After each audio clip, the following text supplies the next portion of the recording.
할렐루야. 주님 주시는 은혜와 평강이 여러분의 삶과 또 가정 가운데 날마다 함께 하시기를 주님의 이름으로 축원을 드립니다. 여러분은 언제 이 질투를 느끼고 또 시기심이 생기시나요? 나와 나이와 합불도 비슷한데 나보다 더 잘 나간다고 생각되는 사람들을 볼 때 질투를 하십니까? 더 큰 아파트, 또 더 큰 자동차, 또 내가 못 가진 명품 가방이라든지, 또 내 직업보다도 더 나은 직업을 가지고 있고 내 자녀보다도 더 성공한 자녀가 있고 또 내가 가진 것보다 더 좋은 것을 소유한 것을 봤을 때 그때 또 질투심이라든지 시기심이 일어나지는 않습니까? 선조 때 일어난 임진왜란이 이순신 장군과 의병들의 활약으로 최종 승리를 거두게 되었습니다. 그런데 그 임진왜란 직후 선조가 이렇게 이야기를 했습니다. 중국 조정에서 군사를 동원하여 적을 몰아내고 강토를 회복했으니 이 또한 옛날에 없던 공적이다. 이것은 호종했던 여러 신하들의 충성스러웠던 덕분이니 어찌 다른 사람들이 한 일이겠는가. 또 힘껏 싸운 장사들에 대해서는 그 공을 기록하지 않을 수 없겠으나 우리나라 장졸에 있어서는 실제로 적을 물리친 공로가 없도다. 사실 이것은 거짓말입니다. 명나라 군대는 와서 제대로 싸우지도 않고 오히려 약탈을 일삼았습니다. 이 왕과 함께 했었던 신하들은 그저 왕과 함께 도망가는 일에 일조했었던 그런 자들이었습니다. 그래서 실제로 이 국토를 지켰던 것은 이순신 장군처럼 혼신을 다해서 내 목숨을 아끼지 않고 혼신을 다해서 나라를 위해서 생명을 바쳤던 이순신 장군들과 수많은 의병들이었습니다. 그럼에도 불구하고 선조는 왜 이런 말을 할 수밖에 없었을까요? 이것은 임금이라는 자가 대적이 쳐들어왔을 때 나라를 버리고 도망갔다고 하는 그 소리를 듣고 싶지 않았기 때문입니다. 나라를 구하기 위해 목숨을 버렸던 장수들이 자신을 부끄럽고 초라한 존재로 만들어 버리니까 그 열등감과 질투심으로 이렇게 이들의 공로를 폄하하고 있는 것을 확인할 수 있는 것입니다. 그런데 오늘 본문에 똑같은 왕이 등장을 하는데요. 그 왕은 바로 사울입니다. 사울의 질투심이 촉발된 것은 어떤 여인들의 노래 때문이었습니다.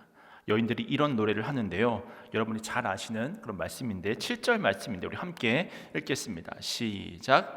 여인들이 뛰놀며 노래하여 이르되 사울이 죽인 자는 천천히요 다윗은 만만이로다 한지라. 여인들이 다윗은 만만이고 또 사울은 천천이라고 했는데 우리가 이 고대 시절을 생각해 본다라고 한다면 이 만이라고 하는 숫자는 왕이라든지 황제에게만 사용했던 그런 숫자였습니다. 그래서 조선시대에는 명나라 황제만이 만세라고 하는 단어를 사용할 수 있었고 우리나라 조선시대 왕은 선세라는 말밖에는 쓸 수 없었다고 합니다. 근데 왕이 자기에게는 천천이고 왕이 자기에게는 천천이고 다윗에게는 만만이라고 하니까 당연히 기분이 나빴겠죠. 사실 이 여인들도 문제입니다. 아니 어떻게 왕의 귀에 이런 말이 들리도록 노래를 불렀던 것일까요? 이런 노래를 부르게 되면 사실 자기의 마음속에 그런 노랫말이 있다고 할지라도 그런 노랫말이 울려 퍼지게 되면 사울도 곤란하지만 그 이야기를 듣고 있는 다윗도 참 곤란한 입장에 처하게 되잖아요. 그러니까 이것만 봐도 우리는 이 여인들이 얼마나 미성숙한 존재였는지를 우리가 알 수 있었다고 하는 것입니다. 어찌되었든 여인들이 이런 노래를 하는 것을 사울이 들으니 기분이 언짢았겠죠. 그래서 오늘 보면 9절 말씀을 보면 사울이 그날 이후로 다윗을 주목해서 보았다라고 기록이 되어져 있습니다. 그렇다면 이 왕인 사울이 이런 미성숙한 여인들의 노래에 넘어갔었던 그 이유는 무엇일까요? 좀 크게 세 가지로 좀 볼 수가 있는데요. 첫째는 바로 사울의 인정 욕구를 생각해 볼 수가 있습니다. 보통 우리는 아이들을 많이 칭찬해야 된다고 말하지만 때로 그 칭찬이 너무 과도하면 부작용이 생길 수가 있습니다. 다시 말해서 자녀들이 부모님께 인정받으려고 하는 과도한 어떤 인정 욕구가 그 안에서 생기게 된다라고 하는 것입니다. 그리고 내가 부모의 기대를 채워주지 못하게 되면 쓸모없는 존재라고 생각을 하게 되어지고 그러다 보면 자기보다 탁월한 사람을 보게 되어질 때에 그 사람을 향해서 시기심과 질투심으로 투영이 되어지는 것입니다. 제가 언젠가 심리학을 전공하신 어떤 목사님이 이 사울에 대해 평가하는 내용을 제가 들어본 적이 있었는데요. 이 사울을 심리적으로 평가를 해보면 과도한 인종 욕구가 있었던 사람이라는 것입니다. 왜냐하면 그가 속한 베냐민 지파가 4.4 시대 때 지파 간 싸움으로 남자들 대부분이 죽음을 당하거든요. 그러다 보니까 여러 가지로 좀 미약한 상황인데 이 사울이라고 하는 사람이 그 중에서 키도 크고 또 외모도 출중하고 그러다 보니까 남다른 기대를 한 몸에 받았었던 그런 청년이었습니다. 그러다가 이스라엘의 초대 왕이 되었으니 그의 마음속에는 내가 잘해서 사람들의 기대를 충족시키겠다, 내가 잘해서 많은 사람들에게 좀 인정받는 왕이 되고 싶다, 이런 과도한 욕구가 그의 내면 속에 있었다고 하는 것입니다. 그래서 우리가 사울을 보게 되어지면 사람들의 인기에 집착을 하고 있음을 확인할 수 있습니다. 그러다 보니까 사람들을 두려워하게 되고 사람들의 말에 하나님보다 더 귀 기울이게 되어지고 사람들을 붙들어 두려고 제사를 지내고 하나님께 불순종하는 모습을 서슴지 않고 행하는 그런 사울의 악행을 볼 수가 있는 것이죠. 그러니까 그는 자신의 가치를 어떤 사람들의 인기에, 사람들의 인정에 두고 있었던 사람임을 우리가 알 수 있습니다.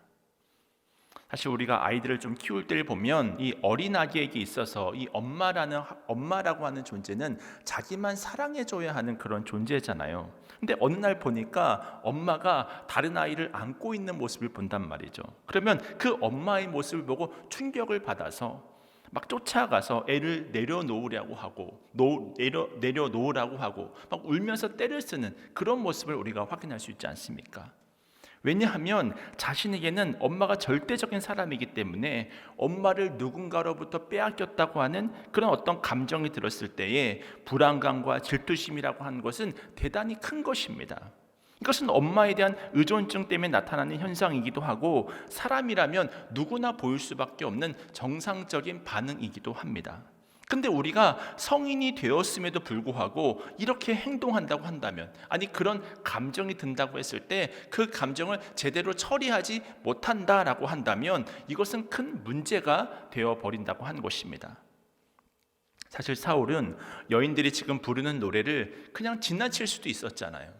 그럴 수도 있겠다. 그래 골리앗도 쓰러뜨려서 넘어뜨렸던 사람이니까 그럴 수도 있겠네. 이렇게 지나칠 수도 있는 일이잖아요. 그런데 이 작은 비교 하나에 내면이 무너지고 분노가 나타났던 것은 사울이 사람들의 인정에 목을 메고 있었던 그런 사람임을 우리가 알 수 있습니다. 다시 말해서 사울은 하나님이 아니라 사람들의 인기를 우상으로 섬겼던 그런 왕이었음을 확인시켜 주는 것이죠. 주님이 나의 존재와 가치의 기반이 되어야 하는데 주님이 아니고 사람들이 나를 어떻게 보는가가 자신의 평가의 척도였던 것입니다. 그러면 하나님이 아니라 이 다른 것을 우상으로 섬기고 있는 것이죠. 사람들의 인정과 인기가 그에게는 우상이 되었던 것입니다. 이처럼 우리가 마음속에 어떤 사건이나 사람에 대해 질투심이라든지 어떤 경쟁심이라든지 그런 것들이 생긴다고 한다면 우리는 가장 먼저 내가 그리스도인으로서 예수님 대신에 내가 무엇을 우상으로 섬기고 있는지를 확인해 볼 수 있어야 합니다. 그리고 그 우상을 제거하기 위해서 애를 써야 합니다.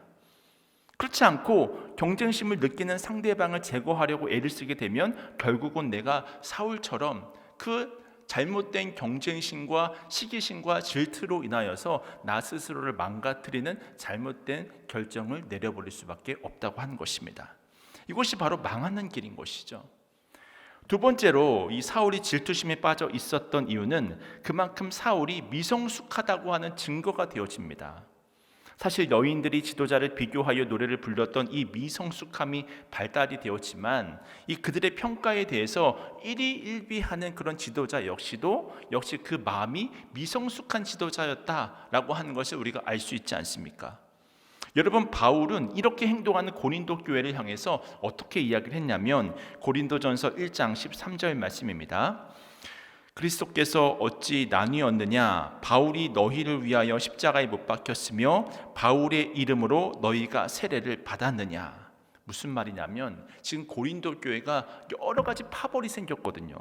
근데 이것이 지금 바울파라고 말을 하면서 자기를 추종하는 사람들에게 바울 스스로가 이야기하는 것입니다. 내가 언제 너희들을 위해서 십자가를 졌냐는 거예요. 너희가 내 이름으로 세례를 받았느냐는 것입니다. 그러니까 사도 바울은 사람들이 얼마나 자기를 추종하고 나를 얼마나 따르고 있는지가 그런 것은 아무 의미가 없다고 하는 것을 알고 있었던 사람이었습니다. 사실 이것이 성숙한 사람의 모습이잖아요. 근데 누가 내 편이고 또 누가 인기가 있고 이런 것에 넘어가는 것은 얼마나 미성숙한 모습이 됩니까?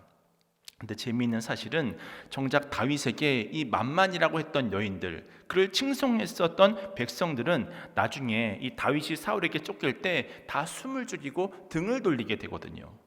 이것이 바로 인기의 실상이자 허상이라고 하는 것입니다. 그러니까 사람의 평가에 우리가 좌지우지 되면 그 사람은 사람의 종인 것이지 하나님의 자녀이자 또 하나님의 백성이자 하나님의 종인 것은 아닌 것이 되는 것입니다. 세 번째로 이 사울이 질투심에 사로잡혔던 이유는 자신의 운명이 이 경쟁에 의해서 결정된다고 하는 잘못된 믿음을 가지고 있었기 때문입니다.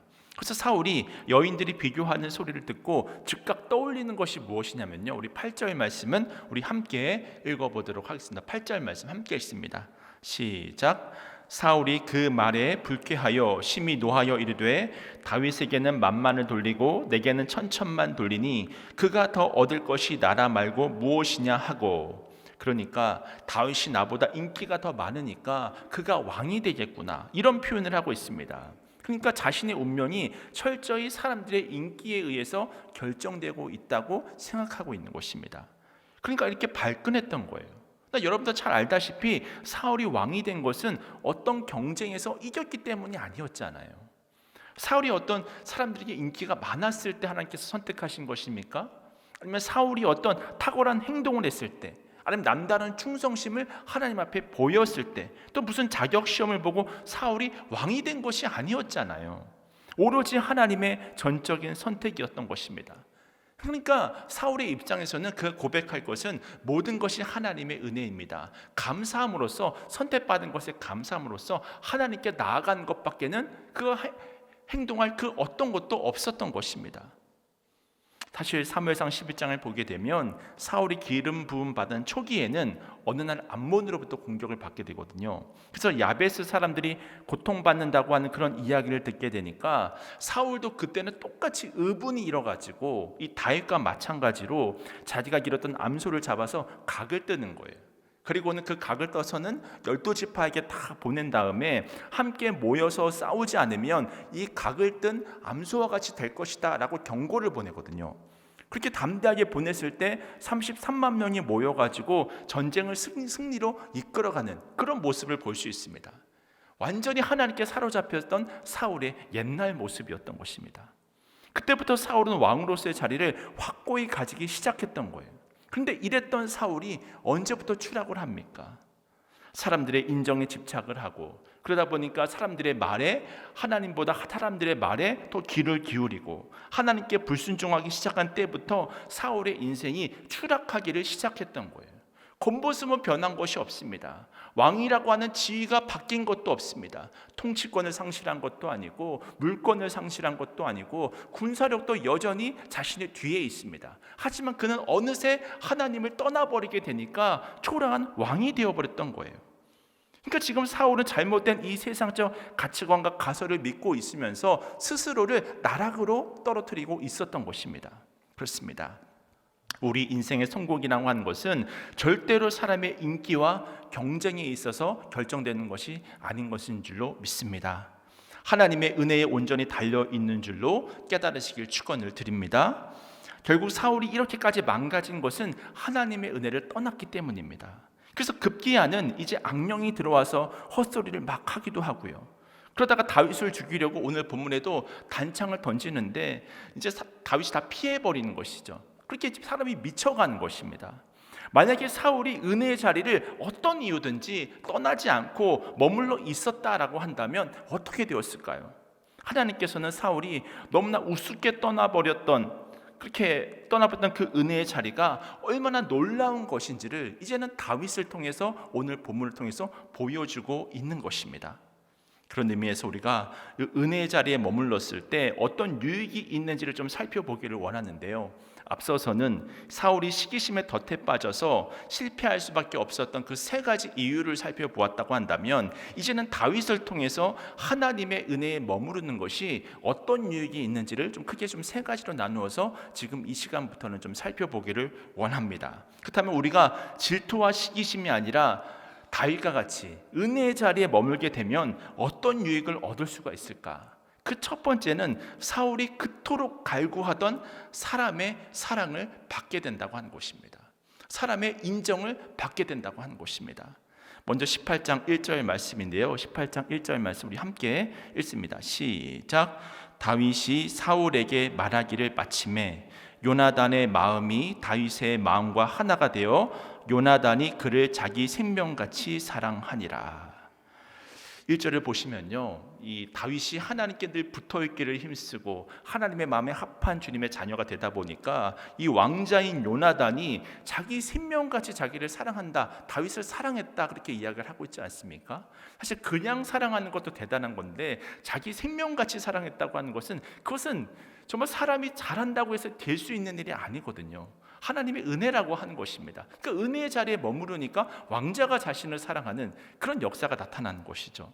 또 3절과 4절 말씀은 여러분 한번 눈으로 보세요. 제가 읽어드립니다. 요나단은 다윗을 자기 생명같이 사랑하여 더불어 언약을 맺었으며 요나단이 자기가 입었던 겉옷을 벗어서 다윗에게 주었고 자기의 군복과 칼과 활과 띠도 그리하였더라. 이렇게 두 번이나 요나단이 다윗을 사랑한다고 말하면서 자기의 군복이라든지 겉옷이라든지 칼이라든지 활이라든지 띠라고 하는 것을 다 넘겨주는 거예요. 마치 자기의 왕자 신분을 다 벗어주는 것과 같은 그런 표현이 성경에 기록되어져 있습니다. 제가 이 말씀을 묵상하면서 아니 어떻게 이처럼 놀라운 사랑이 가능할까라고 하는 것을 묵상하면서 떠올리다 보니까 그것을 가능하게 했던 것은 바로 하나님의 은혜였다고 하는 것입니다. 또 바꾸어 말하면 요나단이 하나님의 은혜를 아는 사람이었다고도 볼 수 있는 것이죠. 그렇습니다. 하나님의 은혜를 아는 사람은 다른 사람 속에 속해져 있는 하나님의 은혜를 또한 알아봅니다. 그리고 그 은혜의 소중함도 압니다. 그래서 누군가 하나님을 깊이 사랑하는 것을 보잖아요. 그러면 그것을 너무나 가치 있게 보는 거예요. 저 사람의 신앙이 참 아름답구나, 저 사람이 하나님의 은혜의 자리에 머무르고자 하는 모습이 너무나 귀하구나, 그것을 보게 되어지는 것이죠. 아마도 여러분도 그런 경험이 있을 것입니다. 어떤 목회자든지 또 어떤 편신도 사역자든지 자기의 생명과 삶을 아끼지 않고 이 주님을 사랑하고 헌신적으로 살아가는 사람들을 보면 눈물이 날 때가 있잖아요. 그리고 그 사람이 너무나 귀해 보이고 어떻게 해서든지 그 사람을 도와주고 싶고, 또 기도를 통해서라든지 또 물질을 통해서라든지 어떤 메시지를 통해서라든지 또 어떤 격려를 통해서라든지 미소를 통해서라든지 어떻게 해서든지 그 선교사님이든 목사님이든 그 평신도 지도자든 힘을 주고 싶은 마음이 우리 속에서 일어나진 않습니까? 그러니까 지금 요나단의 마음이 그런 마음인 것 같아요. 골리앗 앞에서 조그마한 소년이 어떻게 하나님의 영광스러운 이름을 멸시하는가라고 하는 의문을 가지고 내 한 몸 주님께 던지겠다고 하는 믿음을 보였을 때 감격이 있지 않았겠습니까? 그래서 이 요나단의 마음에서부터 다윗을 사랑하게 되었던 거예요. 그런 면에서 우리가 이런 은혜 가운데 있을 때 하나님은 우리에게 요나단과 같은 사람을 보내주시는 줄로 믿습니다. 그것을 우리가 깨달아야 되는 거예요. 그뿐입니까? 이 왕자 요나단뿐만 아니라 또 뒤에 가면 공주 미갈이 또 그렇게 다윗을 사랑하잖아요. 다윗은 절대로 사람들의 마음을 사려고 애를 쓴 적이 없습니다. 그냥 은혜 안에 머물러서 그냥 하나님께서 맡겨주신 내 양떼를 맡겼으면 내 양떼를 최선을 다해서 섬기고, 또 골리앗을 만났으면 담대히 하나님의 명에 순종해서 물맷돌을 던지고, 사실 그렇게 했던 것이지 어떻게 사람들의 인기를 얻고자 다윗이 이 모든 일들을 행한 것은 아니었잖아요. 근데 사람들이 그를 사랑하는 거예요. 그 참 놀라운 은혜의 신비인 것이죠. 반면에 사울은 사람들에게 인정을 받으려고 열심을 내면 낼수록 오히려 인기가 떨어지고 주변 사람들이 떠나가는 것을 볼 수 있습니다. 왜 그런지 아십니까? 사람들에게 인정을 받기 위해서는 자신이 어떤 사람이라고 하는 것을 늘 입증해야 되거든요. 그래서 모든 사람을 이용하는 거예요. 그래서 한 번은 자신의 내면을 감출 수 있습니다. 또 2번도 속일 수 있고 3번도 속일 수가 있습니다. 근데 영원히 속일 수는 없는 거예요. 언젠가 그 사람의 어떤 진가가 어느 순간엔 드러나게 되어지는 것이죠. 그러다 보면 그를 따르던 주변 사람들이 다 자신들이 이용당했다고 생각을 하고 그를 떠나게 되는 것입니다. 이런 사람들은 열심을 내면 낼수록 오히려 인기가 없어요. 그런데 주의 은혜로 충만한 사람은 하면 할수록 사람들에게 사랑을 받습니다. 왜냐하면 은혜 안에서 이미 자기를 다 입증했기 때문에, 하나님 안에서 다 입증했기 때문에. 여러분, 예수님이 성령으로 세례를 받으셨을 때 하늘에서 이는 내 사랑하는 아들이요 내 기뻐하는 자다라고 하는 음성이 들리잖아요. 마찬가지로 하나님은 우리가 아무 일도 안 해도 이미 사랑하십니다. 우리가 할 일이라고 하는 것은 그 사랑 안에 거하는 거예요. 그 은혜 안에 거하는 거예요. 말씀을 주시면 아멘으로 받는 것입니다. 말씀을 받았으면 아멘하고 순종하는 것입니다. 또 순종했으면 기도함으로 하나님께서 맺게 해주시는 그 풍성한 의의 열매들을 풍성하게 누리면 되는 것입니다. 그런 의미에서 은혜는 사람의 인정과 사랑을 받게 하는 힘이 있다고 하는 것이죠. 이것을 우리가 깨달아야 하는 것입니다. 2번째로 이 은혜가 주는 유익이 무엇이냐면 하나님 앞에 존귀한 자가 되게 한다고 하는 것입니다. 오늘 성경에서 특별히 다윗에게 이 지혜롭다라고 하는 말을 자주 사용하고 있음을 우리가 확인할 수 있는데요. 이 18장 5절 상반절을 보시면 다윗은 사울이 보내는 곳마다 가서 지혜롭게 행하매라고 하는 단어들이 있거든요. 또 이어서 14절과 15절 말씀도 우리가 함께 또 화면을 보시고 또 가지고 나오신 그 말씀 성경책을 보시고 함께 읽도록 하겠습니다. 시작. 다윗이 그의 모든 일을 지혜롭게 행하니라. 여호와께서 그와 함께 계시니라. 사울은 다윗이 크게 지혜롭게 행함을 보고 그를 두려워하였으나. 이 지혜로움으로 인해서 사울이 다윗을 두려워하게 되었다라고 이야기를 하고 있습니다. 또 18장 30절 말씀을 보시면요, 우리 화면을 보시고 18장 30절 말씀 또 함께 읽겠습니다. 시작. 블레셋 사람들의 반백들이 싸우러 나오면 그들이 나올 때마다 다윗이 사울의 모든 신하보다 더 지혜롭게 행하매 이에 그의 이름이 심히 귀하게 되니라. 아멘. 여러분, 다윗이 전쟁 중에 다른 사람들보다 지혜롭게 행했다고 하는 것은 무엇을 말해주는 것입니까? 남들과 다른 지혜로운 전략이라든지 어떤 리더십이라든지 용맹이라든지 통솔력을 가지고 이 전쟁을 이끌었다고 하는 사실을 우리가 확인해 볼 수 있는 것이잖아요. 그러다 보니까 다윗의 이름이 심히 귀하게 되었다고 하는 것입니다. 왜냐하면 하나님께서 지혜를 내려주셨기 때문에. 결국 다윗이 존귀하게 된 이유는 하나님께서 베푸시는 은혜에 머물러서 지혜로운 자가 되어 열매를 맺었기 때문입니다. 이렇게 말하면 어떤 분들은 또 말씀하십니다. 하나님은 우리를 충성하라고 불렀지 성공하라고 부르지는 않았다. 이 말은 반은 맞고 또 반은 틀린 말입니다. 하나님은 물론 우리를 성공하라고 부르시지 않았습니다. 그러나 그 결과가 어떻게 되었든지 충성만 하라고 부르지는 또 않았다고 하는 것입니다. 성경은 어떻게 말씀하냐면 예수님께서는 물은 열매 맺지 아니하는 가지는 잘려서 불에 던져질 것이다 라고 말씀하셨잖아요. 하나님은 우리를 열매를 맺으라고 불러주셨습니다. 요셉도 그가 하는 일마다 하나님께서 형통케 하셨잖아요.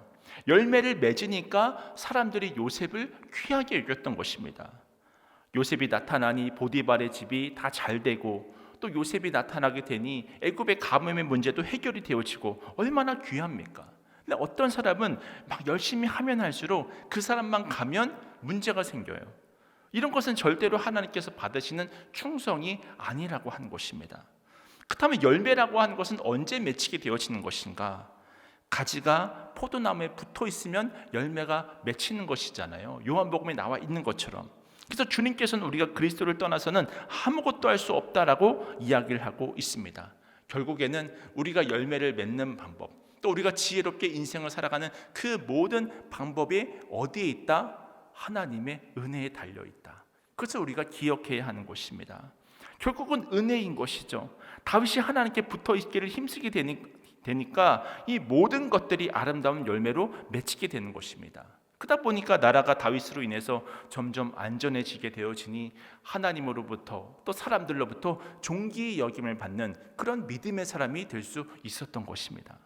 반면에 은혜를 떠난 사울은 어떻습니까? 아무런 열매가 나타나지 않습니다. 여러분, 은혜가 없는 봉사와 섬김에는 용서라는 것이 없습니다. 관용도 없고 인내가 없습니다. 자기 마음에 들지 않으면 다 내칩니다. 의심합니다. 자기 주변에는 자기에게 좋은 소리 하는 사람들로만 가득 채우게 됩니다. 간신배만 있습니다. 이것이 바로 사울이 처한 상황이었다고 하는 것이죠. 얼마나 안타까운 지도자의 모습입니까?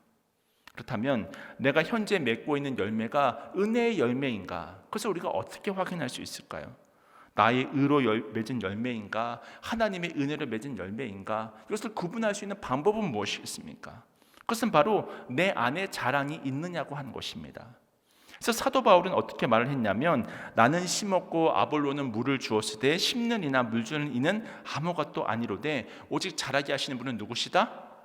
하나님이시다. 자라게 하는 분은 누구시다? 하나님이시다. 모든 것이 은혜인 것이죠. 자라게 하는 분은 하나님이시기 때문에 반드시 은혜의 씨를 뿌리면 열매를 맺히게 되어 있습니다. 근데 중요한 사실은 무엇이냐면, 우리는 아무것도 아닌 것이고 하나님이 모든 것을 다 하셨다는 거예요. 이 믿음이 저와 우리의 고백이 되기를 주님의 이름으로 축원을 드립니다. 그렇죠. 이 가지라고 하는 존재는 나무에 붙어서 열매를 맺는 것뿐인데 자랑할 것이 여러분 무엇이 있겠습니까? 그래서 은혜 안에서 열매를 맺는 사람들은 남들에게 많은 유익을 주면서도 자기는 자랑하지 않는 거예요. 사울도 원래 그런 사람이었습니다. 근데 은혜를 버리게 되니까 결국 어떻게 되냐면 29절 말씀인데요. 화면을 보시고 함께 읽겠습니다. 시작. 사울이 다윗을 더욱 두려워하여 평생에 다윗의 대적이 되니라. 저는 29절의 표현이 참 재미있습니다. 더욱 얼마나 두려움이 컸으면 더욱 두려움이 컸다라고도 이야기를 할 수도 있을 것인데 더욱이라는 하는 단어를 사용했을까? 이처럼 사울이 하나님의 은혜를 떠나게 되자 하나님의 은혜 아래 머물러 있는 다윗을 점점점 두려워하게 되어 충신인 다윗을 죽이려고 했고, 충신인 다윗을 죽인 것이 아니라 오히려 자신을 죽이는 그런 잘못된 결과가 나타나게 되었다고 하는 것입니다. 이것이 바로 사울의 모습이라고 하는 것이죠. 또 이것이 바로 또 오늘 설교의 서두에 말씀드렸던 선조의 모습인 것입니다. 선조는 자기의 궁을 버리고 이 도망을 가서 조롱을 받았습니다. 그런데 이순신 장군은 목숨을 걸고 연전연승해서 백성들의 칭송을 받았습니다. 그럼 왕으로서 부끄러워해야 되는데 그러기는커녕 질투심이 나가지고 이순신을 끌어내리고 누구를 세워요? 원균을 세웠잖아요. 그렇게 원균에게 맡겼다가 200척이 다 침몰하고 몇 척이 남습니까? 12척이 남잖아요. 다는 이야기시잖아요. 그리고 위기에 빠지게 되니까 그제서야 다시 이순신 장군을 불러내는 거예요. 근데 이순신 장군이 이때 아주 유명한 말을 하지 않습니까? 아직 저에게는 12척의 배가 있사옵나이다. 이 유명한 말을 남기고 명량해전을 통해서 대승을 거두잖아요. 그래서 또 인기가 올라가죠. 그랬는데도 선조가 계속 인정하지 않다가 결국 이순신 장군이 노량해전에서 죽게 되는데요. 그때가 되어서야 비로소 선조가 이순신을 이 공신의 이름에 올려놓게 됩니다. 그래서 누군가가 이런 말을 했습니다. 질투가 많은 왕에게는 오직 죽은 영웅밖에 없다. 죽어야 영웅이 되는 거예요. 왜냐하면 살아있는 영웅은 다 쳐내야 되거든. 내 인기를 뺏어가면 안 되거든. 다 쳐내야 되거든. 사울이 지금 그런 행동을 하고 있는 것입니다.